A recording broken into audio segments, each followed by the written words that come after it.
Kedves hölgyeim és uraim, nagy szeretettel köszöntök mindenkit. Ma este egy csodálatos könyv bemutatóját fogjuk itt együtt megtapasztalni, és egy ezt követő kerekasztal beszélgetésnek lehetünk részesei. A könyv, amelyet bemutattunk, az MCC Press gondozásában jelenik meg, Francesco Giubilei Természet, megőrzése című könyve, és arról szól, ahogy azt az alcím is elárulhatja, hogy miért fontos a környezetvédelem kérdése a konzervatív jobboldal számára. A panel beszélgetés résztvevői egyrészt maga a szerző Francesco Giubilei, másrészt pedig Callum T.M. Nicholson, a Danube Institute és a Mathias Collegium közös vendégkutató és vendégoktatója lesz. Én Litkei Máté vagyok, a Klímapolitikai Intézet igazgatója, és én leszek a ma este moderátora. Néhány technikai információt szeretnénk megosztani, mielőtt elkezdenénk. Az egyik az az, hogy a panelbeszélgetés az angolul fog zajlani, akinek szükség van tolmács készülékre, az tudja igényelni. A másik pedig az, hogy a panelbeszélgetés utolsó szakaszában lehetőség lesz közönségkérdéseket megfogalmazni. Ezt az előadás során folyamatosan megtehetik a Slido nevű applikáción keresztül, az ehhez szükséges információk itt elő vannak kihelyezve, és ezt pedig én fogom majd beolvasni a panel résztvevőinek. És most szeretném megkérni Szalai Zoltánt, az MCC főigazgatóját, hogy megnyitó gondolataival tegye emelkedettebbé és színesebbé a ma estét. Úgyhogy Zoltán, a színpad a tiéd.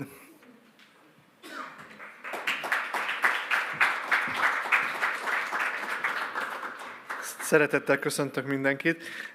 Olyan emelkedett felkonferálást kaptam, hogy régen volt ilyenben részem, úgyhogy megpróbálom valóban emlékezetesíteni ezt az estét, de remélem, hogy nem ezzel a pár gondolattal fog ez így megtörténni, hanem azért itt tényleg Francesco barátunk, akit szeretettel köszöntök, és gratulálok a könyvét, és nagyon örülök, hogy kiadhattuk, mint Mathias Corvinus Collegium, és mint MCC Press, illetve Callum Nicholson barátunk, és Litkei Máté a Klímapolitikai Intézettől szerintem egy sokkal érdekesebb beszélgetést fog mondani.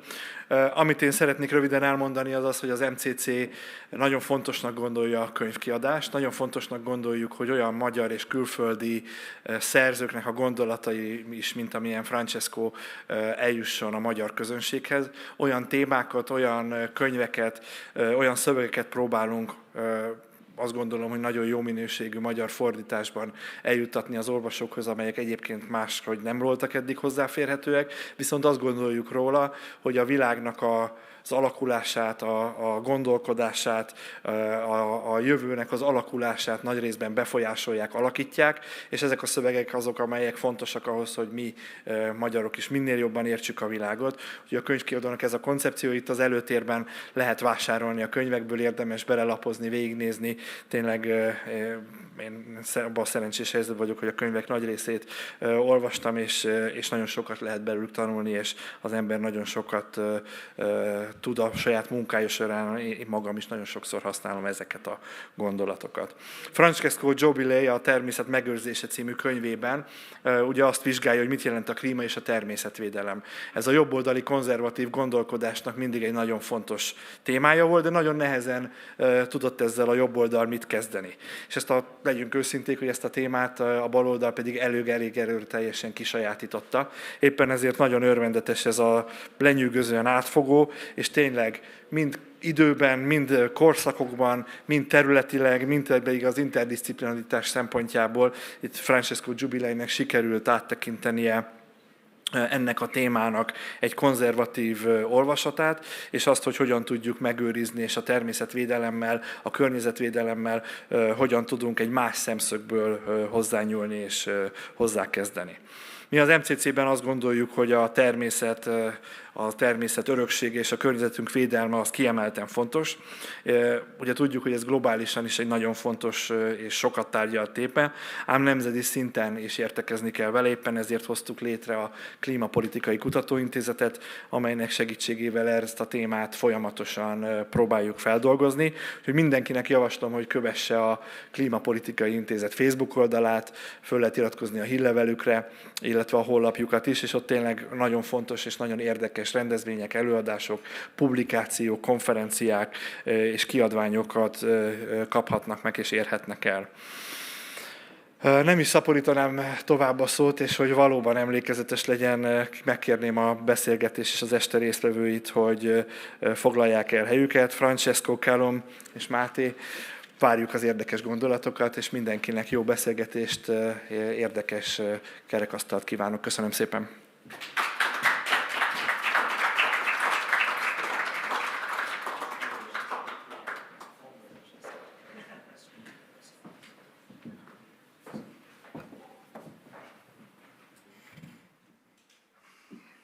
Zoltán, thank you for your thoughts. And now, because our time is limited, just quickly move on to the questions about the book. First, a little personal one. Francesco, have you had a specific experience that made you write this book, or was it just the general state of environmental discussion of these days? And Callum, why, when, and how did you start to care about the environmental issues? I start. Okay. Thank you very much. It's a great pleasure to be here again in MCC, in the new MCC, because, how you know, I spent 3 months here, but in the old building, and this building is really good, so congratulations to everyone. And it's a great pleasure to see many friends here in the audience. And I have to start to thank you, first of all, to MCC Press and to the publishing house, because it's the first day that I see the Hungarian edition. Unfortunately, I don't understand nothing. Despite my name, probably, yeah. And, but the book is really good, and I can understand it was difficult to translate from Italian to Hungarian, and they did a really great job, so thank you very much. And thank you for the organization of this evening. The topic of this book is a topic that is quite important, how you know, because every day when we read newspaper, when we see the television, and when we listen to the political and economic and social debate, everyone is talking about environment. And I want to say that the environment as culture is a topic that don't have to be linked with the political part, because the environment is a topic of everyone. The problem of the environment is the problem of every citizen from all over the world. But what is happening? Is happening that some political part, we can define it the leftist word, is try to put an ideology in the environment debate. And they try to say that the environment is only topic linked to the left. But this is not true. This is not true because there is a different view from the environment, that is the so-called green conservatism, that start from the conservative world. And in this book, I try to summarize which are the most important thinkers, which are the most important journalists, which are the most important people that in the last centuries in the Western world, so not only in my country, but also in France, in Germany, in the United States, talk about a green conservatism and try to explain that there are some different view of our society from a conservative perspective linked to the environment. And one last thing, I decided to write this book. It was published in Italy 2 years ago because I found that there is a big space in the center-right, there is a big space in the conservative world that has to be create some new ideas about not only a political but also a cultural perspective linked to the green conservatism. Callum, how can you how started your journey in the environmental and green issues? Thank you, and it's great to be here. Well, all my life I always lived in very rural, remote areas, in Canada, in Lake District in England, in the Highlands of Scotland. So I always had a strong affinity with the natural environment. I was always in it. I grew up in farming communities as well. And but then when the climate discussion came along, I became very interested, obviously, in that for the obvious reasons. It's a concept that's loaded with consequence. And but the problem with the climate debate is that once you start to look at it, and my training is in the social sciences, when you begin to look at the social science of climate's impact, it's very, very ambiguous. And whereas the science is very good, the social science is, as a colleague of mine has described it, who works on climate law, he says often, he says the science is good, but the social science is essentially astrology. And if you start digging into any particular themes in the social science of climate change, it only becomes more astrological, it becomes more ambiguous. And this is very interesting because the reason we care about the climate is precisely because of its societal impact. But if the societal impact or the impact climate will have on society, if that remains entirely ambiguous or extremely ambiguous in many ways in the social sciences, then it makes us wonder if there's a lack of rigor in some of the, not so much the science, but the reasons why we care about it. So I'm interested in climate less from a position of like an activist per se. I'm interested in the paradoxes you find. When you start digging into the research on climate change, it's extremely ambiguous. What do those tell us about the nature of our society and our capacity to solve problems? So I have a slightly dispassionate analytical interest in the climate debate. It's a very interesting debate because it's suffused with sentiment, but it's actually not always that rigorous at the social science end.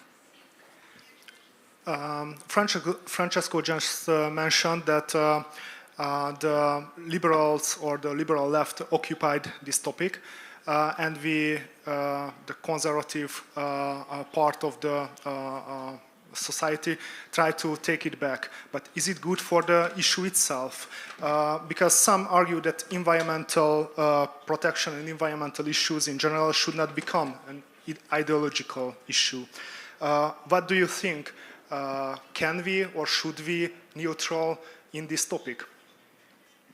And for Colm, can we separate the social science from ideologies? I think that, I would say it before, the environment is not a problem linked to only one political party, or is not a problem linked to one political part. So when we talk about environment, we have to try to find some solution that can be linked to everyone. And especially this is true for the young generation. And when I'm talking about the young generation, I'm not talking about my generation of people who born in the 90s, but I'm told the generation of people who is 15 years old, who is 18 years old now, because they are really close to the environment problem, also because there is a strong media landscape who every day talk about the problem of the environment. But the thing is that the Liberal Party probably they are talking a lot about the environment problem, and they think that the environment problem is a topic linked to their political part, also because a mistake from the center-right party, also because a mistake from the Conservative Party, especially in my country. I don't know here, I don't know in other European countries, but for example, in England, the Conservative Party usually talk a lot about the topic of the environment. So there is a strong green conservatism from the Conservative Party. In my country, it's not so true. So the center-right parties in the last 20 years, in the last 15 years, also when they were in government of our country, they think that the environment is not an important topic. They think that, for example, the migration is a strong topic. They talk about some economic problems, but they never talk about the environment problem, especially in the past. And that's happened also because we had in our country sometimes some problem linked to the socio-economic problems. So we have some problems for the works, and they usually prefer talking about the problem of the jobs, talking about the problem of the unemployment, but not link this problem to the environment issues. So now what is happening that they are probably late. They don't have a strong agenda on this kind of topic, and that is why I think it is important to try to find an agenda that is a conservative agenda, not to give the environment problem only to the left. Colm, how you see this problem? Could we or should we be neutral, and could we separate the ideologies from social sciences? Well, I don't think it's possible to be neutral in an objective scientific sense, but for a very particular reason, and it's neither good nor bad, it simply is the case. The reason is that science is, in its best form, objective, dispassionate, unideological, in principle. The problem is that the question of, again, climate change is not simply a question of science, it's a question of the impact of that science on society. And society is not a unity, society is a plurality. A society is people contesting and negotiating their different subjective perspectives on many things, including what is an acceptable level of risk for them. By analogy, the same applies to, of course, COVID. COVID is a similarly structured debate because you have a scientific basis for understanding the virus and the epidemiology of how the disease is spread. But of course, then you have the question of the proportionality of lockdowns. The question of the proportionality of lockdowns, whatever your view on it is not a question which science can provide the answer. Science can inform the answer, but it's ultimately a subjective question of values of what we believe our society is and what it ought to be. And the same applies for climate. The two debates are incredibly similarly structured in my view. And so the point is, there is the objective science, which in its best form is neutral. The science is never quite as neutral as you think, but it's pretty neutral. Let's assume it is for the sake of argument. But the question of how we react to it, to what extent we should conceive as climate as a threat to society, indeed how we understand what the nature of society is a subjective question. And that necessarily makes it a philosophical, not a scientific question, and a applied philosophy is an ideology. So the fact that it is ideological, I'd say it is ideological, and that is not a good or a bad thing. It simply is the way it is. And I think one additional comment I make very quickly is that too often we hear the climate debate being about people who either a debate between people who accept the science and people who deny the science. There is a third position that very few people occupy, and I think many people who are classified as deniers would probably move to this third position if they thought of it, which is to say, sure, we agree with the science, we agree that we're probably responsible for climate change, but how does that impact the calculus of what we do with public policy to change society accordingly? How do we deal with human problems, given that human problems are always conditioned by social, political, and economic factors, not just climatic ones? And so when you reframe it like that, you realize it isn't just a case of a believer perspective or an atheist perspective. It's also, there's an agnostic perspective of saying, let's understand it in its particularity of social context, not just the generality of the climate debate. The statement of Francesco's book is that there is a conservative approach of the question. Could we define what is conservative environmentalism? What means to be a conservative environmentalist? And what are the key features of this conservative approach? And what are the differences between a conservative and a liberal or a leftist approach of environmentalism? Yes, of course. There are many differences from a leftist view of the environment and the green conservatism. First of all, the view of the liberal is a global solution to the problem of the environment. The view of the conservative is the local solution. So starting from the city, starting from the neighbor, starting from the community. The importance of the community is really linked to the conservative thought, and Edmund Burke wrote about the importance of the community, but also Roger Scruton, who wrote a great book that the title of this book is Green Conservatism, Green Philosophy. He explained how it's important to resolve the problem of the environment from the local. Another important point is the link between the economy and the environment. The economy and the environment, they are not two enemies. Sometimes what is happening today is that because of the view of Greta Thunberg, that we don't have time, we have to rush because everything is going to end. This is like a catastrophic view of the society, but it's a big mistake because when we talk about the ecological transition, we have to talk about something that has to be gradual.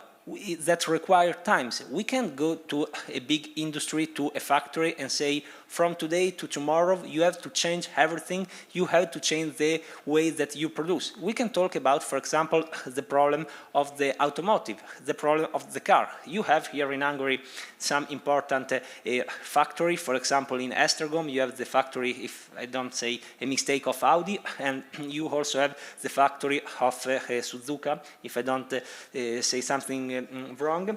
In Italy, we have, for example, Fiat. And when we talk about the automotive, we talk about some important companies who give jobs to thousands of people. We can't go to a factory and say, tomorrow you have to change everything because of the environment. Because the solution is not to change the system in a very quick way.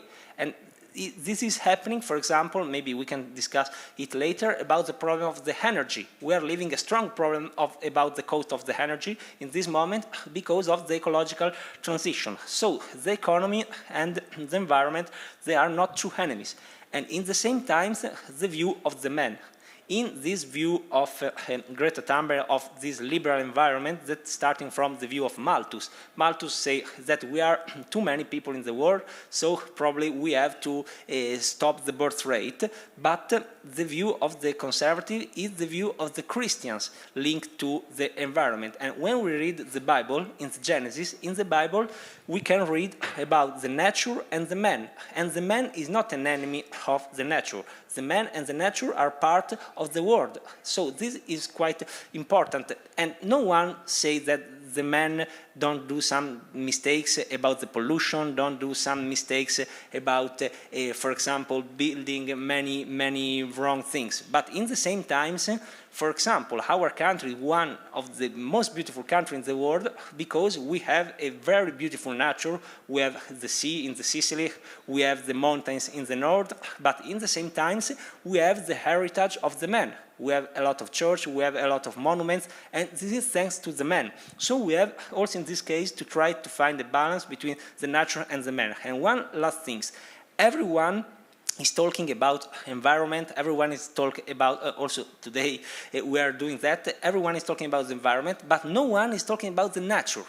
If you read some liberal newspaper, if you view some liberal television, they every time talks about environment, but they never use the word nature. I think it's important to talk about the nature. That is quite a different concept, the nature and the environment. Callum? So I'd agree with Francesco on almost all of that, and I think his particular point about the distinction between the left seeing things in a sort of general sense, a global sense, and conservatives seeing on a local or a particular sense, which is all about recognizing that places and cultures are different. Their experiences are different, their adaptation is different. There's a reason, for instance, why the roofs of houses in Switzerland are different from the roofs of houses in England. It's because the climate's different. I mean, we talk about adaptation these days, but climate adaptation. Climate adaptation is just a fairly anodyne technocratic word for a word that's existed for a long time, which is culture. We are all adaptive. You are all dressed differently for the winter weather than you were 6 months ago, if you're wise.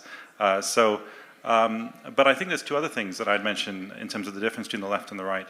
Another is that I think that often the left views culture as a problem when it comes to the climate, that it's culture that's causing these problems. And I think the right sees culture potentially as a solution. And this really comes to a crucial distinction underlying that, which is that in general, I remember being, when I was a kid, people would always say to my generation, they'd say, you're the generation that will change the world. But I'm always surprised that people don't say to kids, you're the generation that must preserve the world. Because the economy keeps changing things anyway. It takes effort to preserve things these days because there's planned obsolescence built into the entire economy. None of you have a phone from 10 years ago, and if you do, it doesn't work. This is because the economy keeps making you buy a new phone. And so I think it takes a conscious effort now, not to change things, but to preserve things. To preserve things is not very fashionable. And I think that the more conservative view of the environment would be to precisely preserve things, our connection with the natural world. And precisely what you said, I think, is crucial. It's a really important point, that distinction between environment and nature. Again, much as like climate adaptation is a technocratic, neutral, anodyne word for culture, I think where you talk about environment, it is again a sort of decultured view of our relationship to the environment. It's saying, leave it to the experts. What about our actual communing with nature and the environment, whether you're religious or not, just to feel part of that, as opposed to just seeing, it's so interesting when we talk about climate so often, that the climate discussion is not something that we can actually see. I mean, it's a global phenomenon, an average globally, and climate as defined by the IPCC is a 30-year rolling average. You can never attribute any particular instance of weather in any particular place at any particular time to climate change. There's always going to be variation. Climate is a statistical phenomenon. It's an abstraction by definition. It's a very much an environmental abstraction. It's not a natural one that we experience. And I think the great cost of whatever some of its merits, the great cost of the global climate discussion, I think, has been at the expense of what Francesco is talking about, a very particular view of an understanding of nature, not the environment. So we can all agree on that there has to be a conservative approach of environmentalism. So what are the main challenges of this green conservatism? For example, building an own agenda, or an own language to talk about the issues, to avoid to be stigmatized as a climate denier, or synchronizing different interests, for example, environmental, economic, and political. So what are the biggest challenges? I think one of the biggest challenges is to defend the national interest linked to the environment. I explain what I want to say. That, for example, what we are living now is that we have the European Union, that is the sovereign national entities, who decided to impose to every country of the European Union some rules linked to the environment. And they decide some rules that are similar to Hungary, to Italy, to Portugal, to Sweden. And the same laws that are linked from all over Europe. But in this way, they don't understand that every nation has a different history. They don't understand that every nation has a different identity. And they don't understand that linked to the environment, to the nature, there are some countries that have some different perspectives than others. And I talk, for example, about the problem of the plastic. In our country, the government 2 years ago, introduced the so-called plastic tax. That is a tax that you pay for the plastic. Now they stopped this plastic tax and is going to be starting next year. But the plastic tax will be a big problem for, first of all the citizens, because all the normal citizens who go to the supermarket and want to buy a product that now pay €1, from tomorrow they will pay €1.20. And will be also a strong problem for some companies. We have in a region of the north of Italy, it's called Emilia-Romagna, a strong plastic industries, and they produce plastic in a really clean way. They respect all the law. But what is happening is that in our country, like in Hungary, like in all over European Union, we import many products that are doing in other countries like China or other continent, where they don't respect the problem of the environment. So what is happening? Is happening that our company, our small industry, are not in the same line to contrast the products that are coming from China or some different continent. And this is a really strong problem.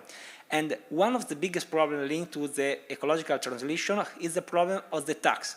They introduce a new word, the ethic tax. They say, you pay tax, but this is an ethic tax. You are paying good things. And I think that the worst, what we have to do, there is here John O'Sullivan, and he knows that about, he is linked to Margaret Thatcher, and he knows, and everyone knows, that the solution for the economy is not put every day more taxes. The solution from the environment problem is to try to convince the people to act in a different way, but not in put in new taxes, but in try to explain why it is important to change some worse way of living that we are doing as Western European people. But if the conservative world don't understand that the solution is not put new tax linked to the environment, I think will be a problem also for the voters of the conservative parties. I entirely agree with Francesco, and I think the point about the solutions aren't necessarily ones that will come through state interventions. A lot of it is about changing culture. I mean, people talk about, you go to, here we are, there's a cafe across the room, the Scruton cafe, and we're in a culture now where everyone buys a takeaway coffee, right?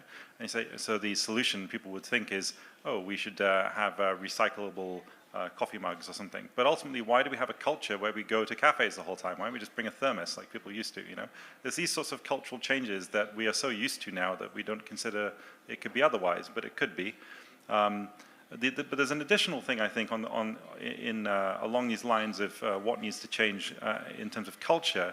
And I think something that's gone out of fashion in Western culture in general, across a lot of topics, and this is it's gone out of fashion across the political spectrum, I think, which is a concept that used to be quite prominent, particularly among public figures and certainly analysts and researchers, which is dispassion, to look at things with dispassion.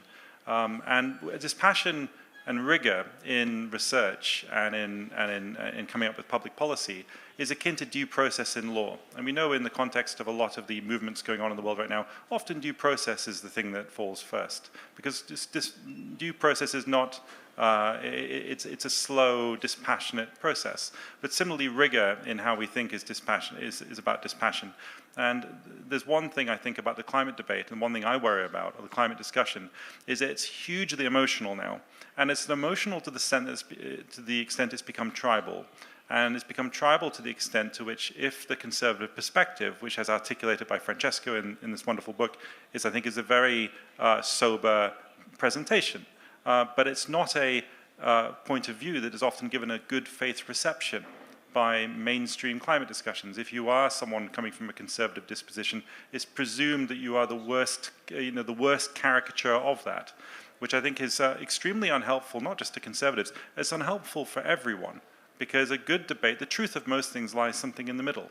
Everyone has an interesting idea to offer, and certainly both sides of the political spectrum have interesting ideas. But usually the result that's best is usually one that is, even if it reflects one side or the other, that it'll be tempered by the other side. And I don't feel we have a culture that has sufficient dispassion to allow for good faith reception across the political divide, which can lead to dispassionate and therefore rigorous and prudent policies. Callum, you speak about passion and emotion, but actually Francesco went a little bit further in his book and stated that green activism are becoming a new religion. Can you elaborate this thought a little bit? Is there a hell and a heaven for the green activist? Is there any priest or priestess in the green activism? And are there any heresies in this new religion?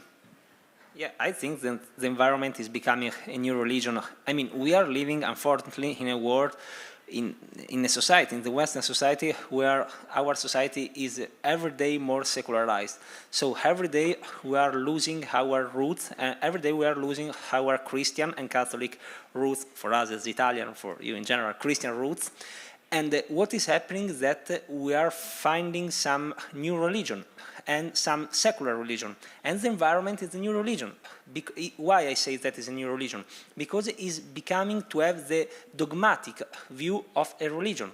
If you say, I don't agree with Greta Thunberg, if you say in a public debate, I don't agree with the slogan of the Fridays for Future, they answer you, oh, so you are in favor of the pollution, so you are against the nature, so you are against the environment. I want to tell you what happened to some guys when I present my book in the south of Italy, in Puglia, near Bari. In the end of the conference, some guys, they tell me what happened to them. There are some guys, they had maybe 15 or 16 years old. They are not linked to a political party, and they decide to go to a manifestation of the Fridays for Future. I don't know if you had here in Budapest some manifestation in the square of Fridays for Future. They read the program and they read the rules, and in the rules of the Fridays for Future, they say, you can't come in the square with a political flag. And they say, it's not a problem for us, we're not political activists. They were 4 or 5 people, and they decided to arrive in the square with the Italian national flag, that is quite similar to the Hungarian one. They arrived in the square with 5 or 6 Italian flags, and after 1 minute, they were surrounded by everyone, like to be like terrorists or something like that. And everyone say, you have to take off this flag. And they say, but why? It's our national flag, it's not a political symbol. This symbol is the symbol that divides people, because the environment is a problem of all the world, it's a problem of the global war, it's not a problem of our country, so you have to take off this flag.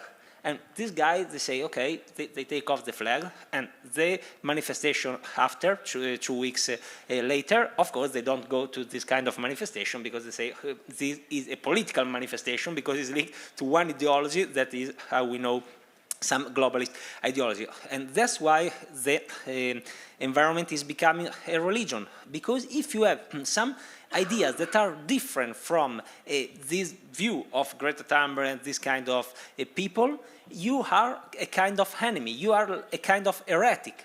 So you are a person who don't feel and who don't follow this religion. And the example of the so-called Extinction Rebellion, that is another organization, is specific, because the Extinction Rebellion, they start from they want to change the society, they want to do like a revolution to try to change everything, and sometimes they want to do a revolution also like the Jacobins in the past, also in a violent way. So that's why they are really, really dangerous, this approach to the topic of the environment. So what I'm about to say is, as someone who's actually not religious, but something I find fascinating with secular culture is it thinks it's not Christian, but as Tom Holland has shown in his great book Dominion that came out a couple of years ago, it is still structured very like all other previous forms of Christianity. And some have even argued if Protestantism was a product of Catholicism, secularism is in a sense the great product of Protestantism. And but what's interesting with the secular culture is it believes it's not religious, so it doesn't understand how religious it is. And if you look around us now at a lot of the current social movements that are coming out of the left, they're extremely religious in their framing. There's often articles of faith, catechism, there's a priesthood, there's a whole range of things about it that seem very almost Christian in their framing.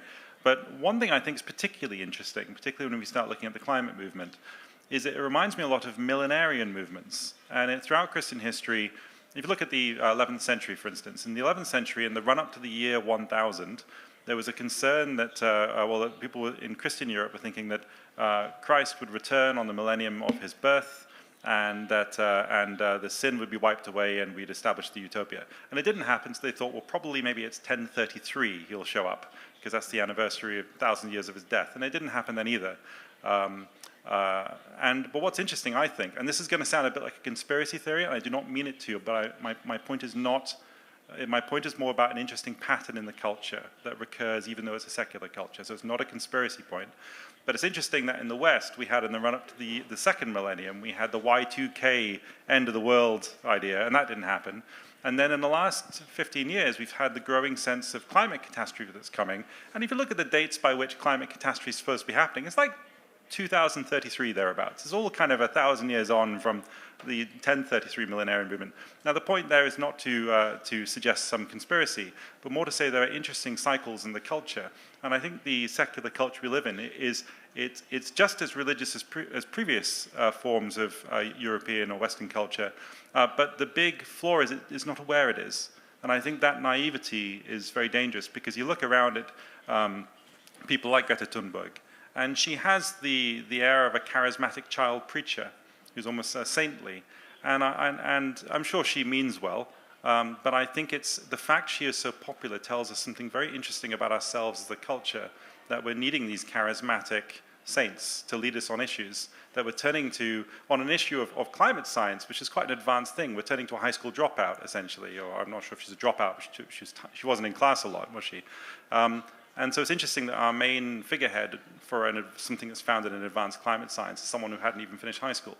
That's an interesting fact. And I don't think she's particularly interesting in herself, but the position that we collectively have given her in the culture is very interesting and very revealing, I think. And we need to be concerned about these naive religious undertones. Naive because it's not aware it's religious. There's a lot of science involved in this. The climate debate should be about dispassion about the facts, but so much of it is about the faith in the people offering the facts and so on. Thank you, Callum, that we will wait to the end of the word a little bit more. We already named Greta Thunberg, and she is a recurring part of your book as well. What is your opinion on the green activism? Is there any positive aspects of these movements like Greenpeace, Extinction Rebellion, or Fridays for Future, or it's purely negative? No, I think there is only one good thing, is that now the public opinion is linked to the problem of the environment, and many people talk about the environment, and that's good. But the problem of Greta Thunberg is that there are many economic interests behind her. I don't want to be complotist, because if you are a complotist and you say something that is probably good, but everyone say, oh, you are complotist, you are saying something that is not real. But what is real, and I try to summarize in the book, is that linked to Greta Thunberg, there are many important foundations, and it's not the case that Greta Thunberg is coming from Sweden. And all these foundations come from Sweden. What is Sweden? Sweden is a country that everyone know as a welfare state, where until few years ago, everyone lived in a good quality of life, where there was a good health system, where there was a good scholar system, where all the people live in a really good way. In the last 20 years, what is happening in Sweden? It's happening that in some city like Malmö, for example, in Malmö there are 40% of the population that is from other country, some 40% of migrants. In Stockholm, there are some neighbors of the city where the police can't enter because it's becoming really dangerous. In Sweden is one of the European countries where there are more rape all over Europe, where there are a lot of murder. So Sweden is becoming quite a dangerous country in some way. And all the Sweden was governed from 20 or maybe more years from the 70s, from the Social Democrat parties. And the Social Democrat Party want to change the society. And it's not the case that Sweden is one of the more secular countries all over Europe. And what is happening now is that Greta Thunberg and a lot of foundations who want to change the view of Europe, who want to change the view of Western civilization, start from Sweden and start to push a new agenda. And this new agenda that start pushing by Greta Thunberg, that is only a symbol, of course, is the agenda of the environment, who want to change all the society and don't understand the importance of the identity, don't understand the importance of the value of every country. And so what is happening is that behind the fight for a clean world, the fight of a world where the environment is an important topic, there is another vision that is starting from the Greta Thunberg vision and the vision of this kind of foundation. Come on. Well, I mean, the problem with a lot of climate activism for me is, you know, no pun intended, it's a lot of hot air, because a lot of it is it's very much activism, it's performative activism that's very Instagrammable. And I think I'm a big proponent of inactivism, climate inactivism. And what I mean by that is the things you don't do.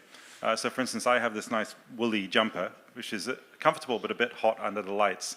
But I wear this often at home so I don't have the heating on. And I was brought up to believe you don't turn the heat, if you're cold, put on a jumper, don't turn on the heating. And for me, I've been a climate activist all my life in that sense. But it seems sensible. Why waste something? Why be profligate? And I think this is something which could come back in. And the thing is, it'd be very hard to Instagram that I'm wearing a jumper, you know? Who's going to applaud me for that? So basically, if it will get you likes on social media by talking about it, it probably isn't real activism. It's probably just performance. If it's something that's so boring you'd never Instagram it, it's probably helping in some way. It's the same way like you know, you don't Instagram your greens, but Instagram the pudding. You know, like the things that are. The truth is, most things in life that usually tend to have some sort of integrity, that tend to be that tend to be sort of both moral and efficient and so on, tend to be a bit boring. And the reality is the boredom, again, is out. Being boring is actually another thing that's out of fashion. It's all part of the dispassion being out of fashion. And I think that, you know, we need to cultivate more about a focus on what we're not doing, not on what we are doing. Climate inactivism, it sounds a bit facetious, but I think there is something in it, that it's the things you don't do. Don't turn on the lights. But the truth is, a lot of these things, the end result is that not only will it save resources and not pollute the atmosphere, but you'll save money, and that's that should be, you know, not spending things is cheaper. And so much of the climate activism, particularly the greenwashing and the stuff being driven by corporations, is telling us, if you look at what these corporations are doing, that they're saying, buy our new green product. So actually, they're not saying buy fewer products. They're saying buy this new product because it's green. And it's there's still a form of consumption. And the last point I make on this, it's very interesting that this fever pitch of concern for the climate is happening almost in correlation with and indeed by the people who are engaged in more conspicuous consumption than any generation in human history. And the two things, and they're not complaining about it, because often the people tweeting about the climate are tweeting about it on a phone. And guess what? That phone, you know, why don't they have an old dial-up phone or send a raven? You know, there's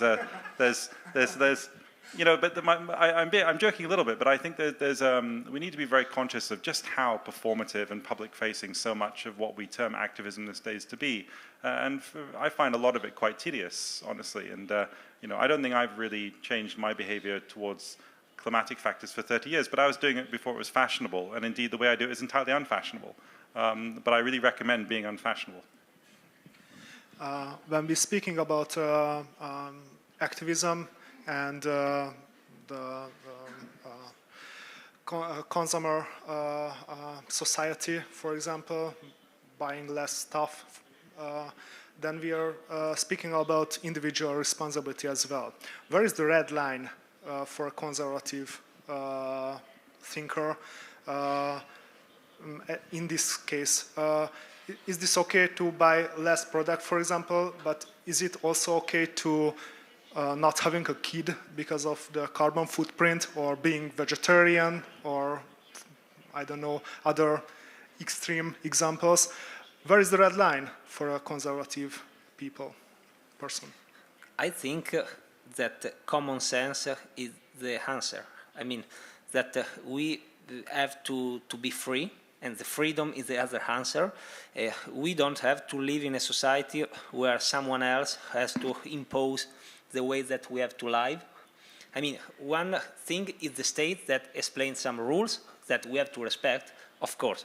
But the other thing is a European Union who wants to impose some way of living to all the citizens. We talked with Rodrigo about what happened about the document of the European Commission. Everyone read it, where the European Commission want to say to their employees, but probably want to say to all the European citizens, how we have to speak. They say that we can't use the word Christmas. They say that we can't use the names Maria or Giovanni or Giuseppe because they are Catholic names. They want to decide how we have to live. And I don't want to live in a society where someone else has to say to me how I have to live in some things that are not linked to the state, that are not linked to sovereign national entities. So the same is with the environment. I think that the freedom is the answer. I mean, if you want to eat meat, because the society, historically, the Western society is based on meat, it's fine. If you prefer to have a different way of eat and don't eat meat, it's in the same time fine. After that, we can discuss the problem of how is produced meat. We can try to find some way of produce meat without a strong pollution. That's fine. But we can't live in a society where the European Union say, from today to tomorrow, you have to stop eating meat, and after they want to propose, instead of a Fiorentina, they want to propose some, I don't know, artificial meat or this kind of things, because this is also against some view of our society. After that, if you prefer, I mean, a vegetarian way of living is totally fine. But I think it's linked to every citizen to be free to decide in the way that he wants to live, and we don't, also in this case, have to find an ideological perspective also in the way of living. Colm, where would you draw this red line?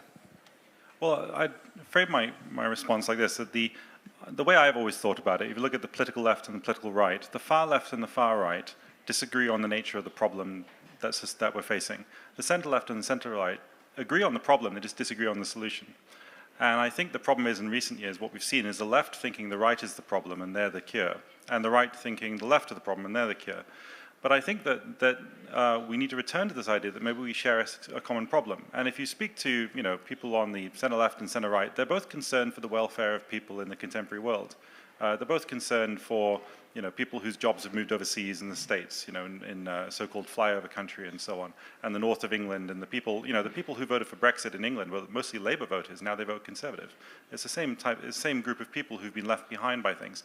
And I think in all of it, and this brings us back, and the reason I mention this framing is that I think around a lot of the issues around climate, the solution is not fewer children or becoming a vegan or anything like that. That's just, I think blaming people for it is a very dangerous road to go down. And it's a very poor understanding of human demography. The concept of carrying capacity may apply to elephants or mice. It doesn't apply to humans, as Boswell showed in 1967, famous paper on it, I think 1965 maybe. And so it's been, the Club of Rome sort of, nothing wrong with Rome, of course, but the Club of Rome sort of Malthusian stuff, I think is a bit dodgy. I'm not a big fan of it. But I think that the problem that at the moment the left and the right are pointing the finger at each other, but I think they should both be pointing their finger at the people who are driving them apart, which is the massive conglomerate corporations. If you go everything from the social media companies, their algorithms drive us apart. It's easier to drive a loss of trust than to drive trust. It's easier to drive wedges between people, so it's profitable for Facebook. These corporations put a huge amount of money into training us that we are nothing unless we consume more. All of this stuff is big transnational corporations which have huge departments of people who understand human psychology and how to manipulate us, be it the social media companies or just other corporations. And I think the left and the right should be clear that the problem, if we're looking at the demography being the problem or being veganism or our diet, for instance, being the problem, I think it's all smoke and mirrors. It's distracting us from the real problem. It's these big corporations that are not only driving the culture that is so obsessed with consumption of industrial goods and so on, and mass-produced goods, but also they're the people who are using their money to distract us onto all these other issues, to tell us that, the real problem is demography, or the real problem is your diet. Because guess what? If it's your diet, it creates a new market. Guess who gets to fill the hole, Suddenly Tesco can have a vegan section or something. And so I think that we're all pointing the finger at each other, but someone has made us do that. And I think that the left and the right, need to reconcile and remember that for the center-left and the center-right traditionally, they understood the same problem, which is people who are having a hard time, essentially. They disagreed on the solution. The left thought the state maybe had a role, the right thought maybe more freedom from the state. That was the traditional problem. It was you can have a civil debate across the aisle in most countries. But now it's very difficult to do that, because we're pointing the fingers at each other. And the question is, who's made us do that? And I think the people who made us do it are the people we never talk about. And those are, I think, the big corporations. And it's become 20, 30 years ago, it was fashionable to talk about neoliberal transnational corporations and the damage they're doing. We hardly hear about it now. In fact, now, a lot of the social justice movements, their main allies are these corporations, which is very revealing. So that's my comment basically on whether these issues like demography are the issue. I think they are distractions. I think the real issue has always been there. Callum, is there a continuity between historical philosophers like Burke or even Scruton or Oakeshott, and between the green conservatism nowadays, or is just a newly made up idea? How you see this? I think there are in two ways, particularly the Oakeshottian idea of saying that conservatism is and indeed Scruton I think said this, conservatism is against any grand ideology, any grand theory. And I think the problem with the climate debate is it's been very much a grand global theory, which excludes, as Francesco I think has eloquently argued, excludes a concern for the particular. And the second thing I'd say is the second conservative thing is linked to this, that the particular is always organically grown through sedimented centuries of culture. And I think that one of the big problems we're facing in communities now is because we're no longer settled in our communities, we move around so much. The average American moves every 10 years on average. We've lost that sense of local memory. Every old person that dies in a village, like the village I live in England, my old neighbor, she was 98, and she died recently. She had 98, almost a century of memory, and it's all gone now. And indeed, I've just moved into the area. I don't know anything I don't remember the last flood from 50 years ago. I have neighbors, or not me, but my family have neighbors in the Lake District in England, my parents. And they've owned their farm it's been in their family for 250 years. And at the dinner table, they occasionally, and I'm not joking, and occasionally at the dinner table, their father will say, well, it's not as bad as the flood of 1841, because it's stayed in the family memory, because it was a big event, and it's been passed down at the dinner table. So they know that certain areas flood every 50 years, every 100 years. But when we've lost that local memory, and everything is run by bureaucrats who have no real emotional connection to the land, then we don't know about these things. We build houses in floodplains, then are surprised when it floods every 50 years and say it's climate change instead of bad land management, bad building policy. So I think that the first conservative thing we should think about from Oakeshott and Scruton is, as I said, a suspicion of grand theory that distracts us from the particularity of our real lives. And secondly, to recognize that our real lives are the current iteration of sedimented culture. And there is value, intangible, qualitative value in culture, and it's too often dismissed as we focus on things. Instead of culture, we focus on climate adaptation told us by an expert with an MSc in climate adaptation from some university somewhere. Those people they know no more about culture than a development graduate from the Kennedy School of Government knows about Afghanistan, as was demonstrated with the collapse of Afghanistan. It was a bunch of technocrats trying to tell Afghanistan how to develop. They all knew the theory of development. None of them could speak the local languages. None of them knew anything about Islam in that area. And the same thing applies in our cultures too. Francesco, how you derive your thoughts from thinkers like Burke, Oakeshott or Scruton?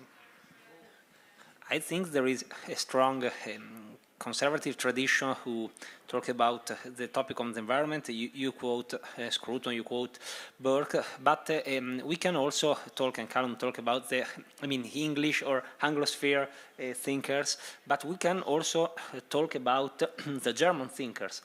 For example, the movement of the Van der Vogel. The movement of Van der Vogel is a movement who spread in the early 90s, and they talk about the topic of the environment. We can talk about Junger, that is one of the most important writers in the German landscape. But we can also talk about the Latin tradition. In the Roman Empire and also in the ancient Greek, the pantheon of the gods was really linked to the nature. We had Jupiter, that was one god linked to the nature. We had Venus, that it was linked to the nature. So in the ancient civilization, the nature is in the center of the civilization. And the link between the man and the nature is a spiritual link.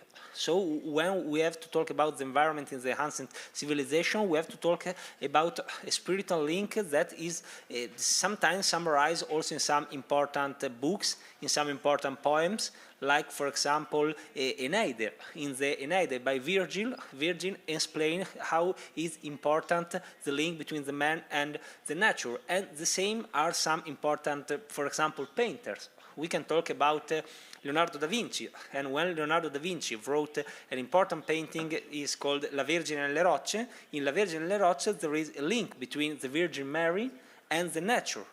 And a lot of important painters of the 15th century, of the 17th centuries, are linked with the concept of the nature and the man. So what I want to say is that all our tradition, not only linked to the conservative world, but linked to our tradition of painters, of writers, of philosophers, the point of the nature is the central point.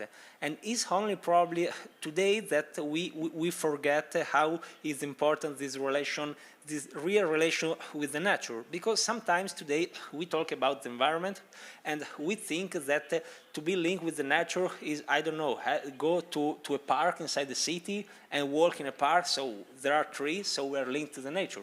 But the real link to the nature, it was the link that happened 10 centuries ago, 20 centuries ago, where the man really lives in some place where there is a link to the nature, and understands that the nature sometimes can be also dangerous. There is also some part of the nature that are not is not always beautiful, the nature, because the headquarters, because of the pandemic starting from the nature. And we have to respect how is important the nature. And reading some traditional writers is a way to understand how is old the link between the man and the nature. Thank you. Now let's quickly move on the audience questions. Someone asking, do you see a chance for defining a common minimum for environmental issues by having maybe different priorities from left and right? First column, maybe. Do you see a chance for defining a common minimum for everyone, left and right? Well, I mean, I think the first thing to do, a common minimum, would be almost a moral minimum, which is to say, not moral in relation to the climate, but in relation to each other, just engage in good faith. At the moment, there's no good faith dialogue. I think that the major problem conservatives face, I think, in the public sphere, and this is any context, is they're fighting not so much the facts, as the left seem to think they're fighting. They're fighting a frame of reference. If you're a conservative and you go on a broadcasting network, on the BBC, often the reception that you receive is that we all know in our real lives, if you're talking to someone and they're nodding along, they're making you feel comfortable in what you're saying, you will articulate your ideas best. If you can feel the hostility in the person and they just disagree with the spirit of your entire position, and even you, and they're judging you, it's hard sometimes to get your point across because you feel you're speaking to a wall. And I feel often conservatives face this problem across the culture of not being met by a good faith reception. And I think we could all do with a bit more civility, and not just civility, but not just that, but also some warmth to recognize that we're all muddling through, we're all just people. None of us have a monopoly of good ideas, and most good ideas tend to come through the compromise of our more pure ideas to make them more our ideals and rendering them more real. I don't really have any answers, but I do think that we should have the humility to recognize that we don't always have the answers, and to at least be engaging with the questions across a political divide in good faith. Francesco? I think the solution is to find 2 or 3 points in common that can unite the left and the right, starting from the young generation. I think that the key are the young generation, and the key is the school, because it's the school where we explain to the young people how to be good citizens. But the problem of the school is that sometimes there is ideology also inside the school, and we have to take out the ideology from the school. For example, having 1 hour in a week of environment problems in the program of all the European citizens can be a good idea. But this hours has to be a practical hours. So we have to say to the students, you can go in a park in the city, you can take the plastic from the ground, you can clean the city. You have to do some practical things, because the nature and the environment is the practical things. And we don't have to introduce 1 hour of environment problems in the school that will become an ideological hour, because you know that they usually call some technical, or they usually call some expert. And I don't know how it's working here, probably is different, but in our country, in Western Europe, when they call a technical and when they call an expert, every time this technical has to be super partes, but in reality it's a leftist. Because of course, if you are a good doctor, you can't be a conservative. If you are a good lawyer, you can't be a conservative. If you are a good teacher, you can't be a conservative, because all the good technical people are coming from the left. That's how it's worked in Western Europe. And it's worked, for example, in the debate in television. It's incredible. When you do a debate in television, there is the anchorman, and there is the left guy, there is the conservative guy, and there are the 2 technical guys. But when the technical guys start speaking, they are not technical, they are totally left. And that's the point, that's the problem. So I'm scared to introduce 1 hour of environment in the school that is not a practical hour, but a theory hour, because it can be another ideological hour. And I finish, like what say Macron. You listen Macron 1 week ago, he did the speech in the European Union to start the French semester. And the 2 more important points that he talks about is abortion. I mean, I think is not a priority for Europe. And the second point is the environment. And he say we have to introduce the environment in the rights of European rights. And in theory, it's a good idea. In practical, it can be dangerous because if they introduce the environment inside the European Union rights, it can be another way to try to push the ideological agenda of the environment. So that's why when we talk about the environment, we have to try to find a balance between the left and the right. Thank you very much. Unfortunately, there's very little time left, so I can say our time is up. Thank you again for your valuable thoughts. I really enjoyed this discussion. I would like to encourage the audience to take a look at this beautiful and thought-provoking book. And you can even buy it here at the Scruton and get signed by the author. Please do not forget to follow the work of the MCC and Climate Policy Institute on our websites and on social media. Thank you very much. Have a nice evening. Goodbye. Thank you.